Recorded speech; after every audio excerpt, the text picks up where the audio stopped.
This is an assignment overview video for Module 2. If you click in the module introduction, again, you have some background information. This points out to us or to you that no discussion of how writing or communication works would be complete without a look at the context or the situation that influences the choices made in a communicative interaction. So it introduces this idea of what's called rhetorical context or rhetorical situation. Rhetoric is essentially the art of persuasion or the art of convincing someone of something. And so when we're talking about rhetorical context or the rhetorical situation, we're talking about defining the circumstances or the parameters in which someone is trying to convince someone of something else.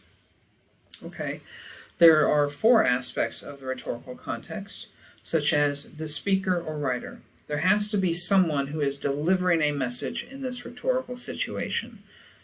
There has to be a message that is being delivered. There has to be an audience for the message, the person who's hearing or receiving the message, even if it's a written text, right? And then there's the medium or the mode through which that message is communicated. Okay, so right now, for example, the medium or the mode of my communication to you is through speech, verbal speech. But it could be an essay or a speech that's like performed in front of an audience or a song. I mean, there's tons of different ways to communicate a message. But essentially, you've got to have those four elements for this rhetorical situation to occur and in order to analyze this rhetorical situation. Now, all four of these aspects of the rhetorical context influence each other. So who I am as a speaker or writer determines how I shape and frame the message and try and present it to you.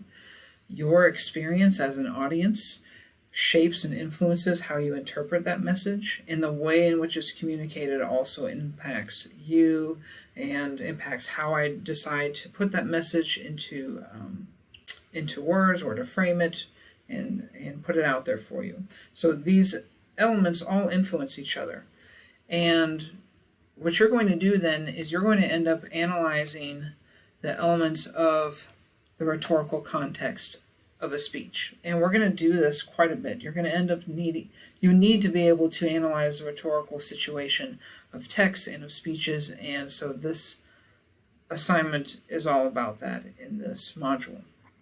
Now, this module also establishes a lot of the foundations for writing in this class and writing in what's called MLA style, the Modern Language Association style, for academic writing. And MLA is just one style. There's also APA and Chicago and CSE and these things. But we're going to only use MLA in this class. So there's a lot of readings for you as well about the foundations of college writing. Like, you need to go through all this material. You need to do these or read these texts here and be able to think or answer to yourself, what is the purpose of an introduction, what's the thesis statement, and so forth. Get these basics down. Annotation and summarization is another important concept, so you need to read on that. Rhetorical strategies. Here it defines three important ones, so make sure that you're taking a look at these. In terms of other things that are foundational for this course and for writing and academics in general, I've given you a couple of videos to try and help simplify some things for you. For example, this video shows you how to set up a paper in MLA style in Microsoft Word if you have Microsoft Word. And this one shows you how to do it in Google Docs. So you can use either Microsoft Word or Google Docs. It just depends on which one you have on your at home. So maybe you don't have Microsoft Word, then you should log into your Fayetteville Tech email and access Google Docs and use that.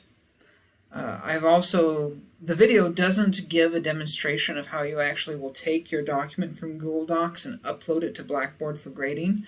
So I've written out those steps here. It's very simple. A lot of people are under the impression that they can just share the link in Blackboard. They'll be able to send me a link for me to go and see their Google Doc. That's not going to work. I need an actual hard document like not physical paper, but it's called a hard copy even though it's uploaded. But you need to actually like take your Google Doc and convert it into a Microsoft Word doc or a PDF and then upload that. And so I've given you the steps on how to do that here.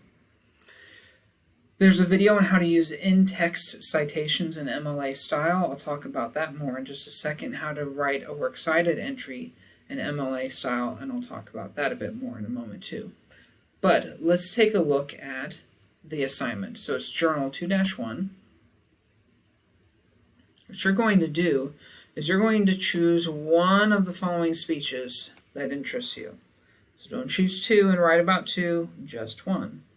You're going to pick one of these and try and find something that's more of interest to you.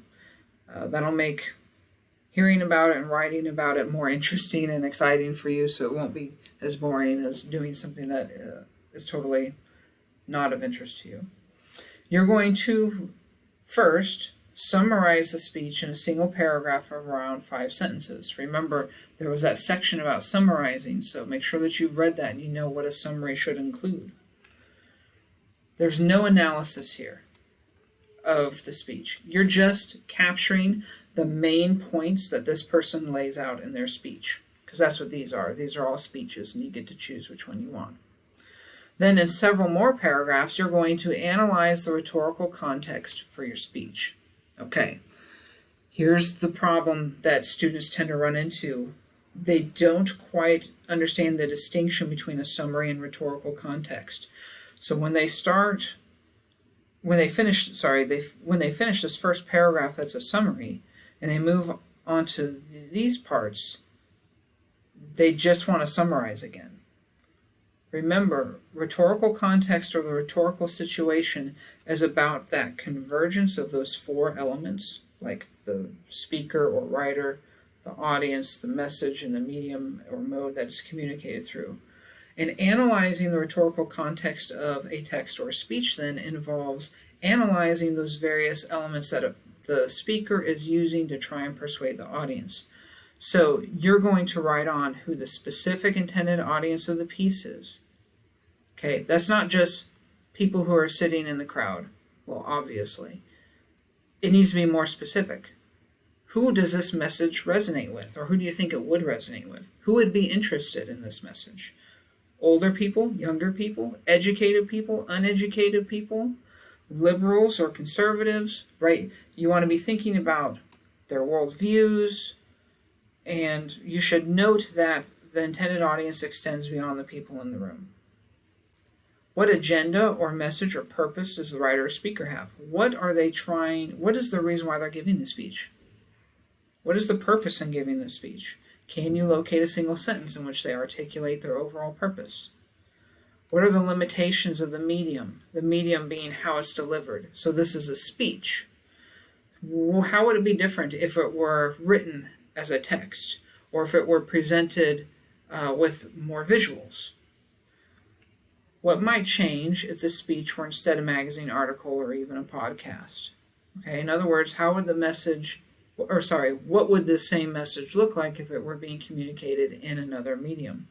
So these are 4 other topics after you summarize that you should write on.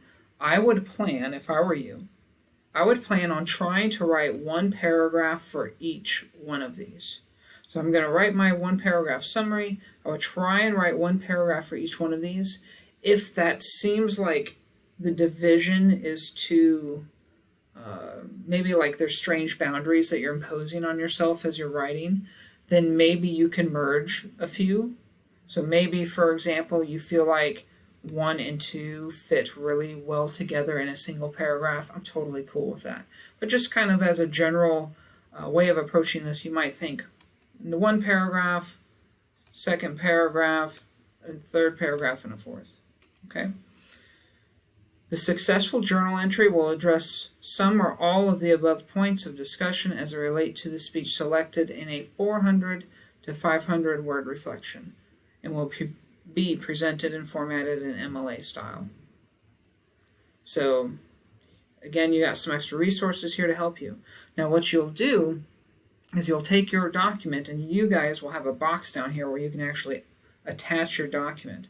I don't have that box on the instructor side, but here's the steps that you do to attach it. So let's say that here's my text. I have my document set up in MLA style. I would have my last name here. You'll do the same. I'd have my first and last name here. I would have my instructor name, the name of the class, the date, and a title for my paper. Notice my my lines are all double spaced, that the first line of each paragraph is indented. You need to do the same with yours. Okay, page numbers continue from page 2 down to page 3. Now, in-text citations are those things, and again, you should watch the video that describes it. But if you want to quote, say, what your speaker says, let's say you chose one by America Ferrera. You say something like, according to Ferrera, and then you quote what she says. She says blah, blah, blah, blah, blah, blah, blah. Okay. Now, in this instance, because I've introduced the author's name before the quote, I don't need to do anything. But let's say that later on, I just quote what she says. Blah, blah, blah, blah, blah, blah, blah, blah, blah. Then I need to put her last name, the speaker's last name, in parentheses afterwards. And if it were a text, like if it were in a page of a book that I was quoting, I would use the page number, like say it was 214, and then a period at the end to signal the end of my sentence.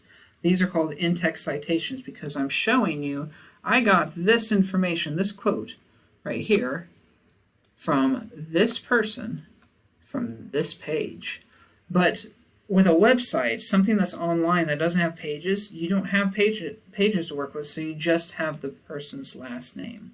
You need to have evidence from your source, from your speech in your paper. Papers that do not have evidence are worth nothing. Okay? You must support your claims with examples from the speech. So it's not good enough that you just blandly and generically describe, say, the audience. Give me something from the speech that helps you come to that conclusion, some piece of evidence. Evidence is going to be really important for you as writers in this class. Now, the last thing is your works cited entries. Your works cited entries should follow this formula. So if I'm doing one, I'm just going to make this up. Let's say it was written, or a speech written by, or given by me.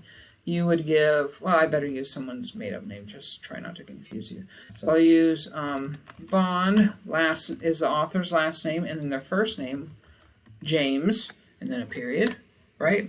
And so I make sure that you follow the punctuation. There's a comma after the last name, a period after the first name. You give the title of the speech.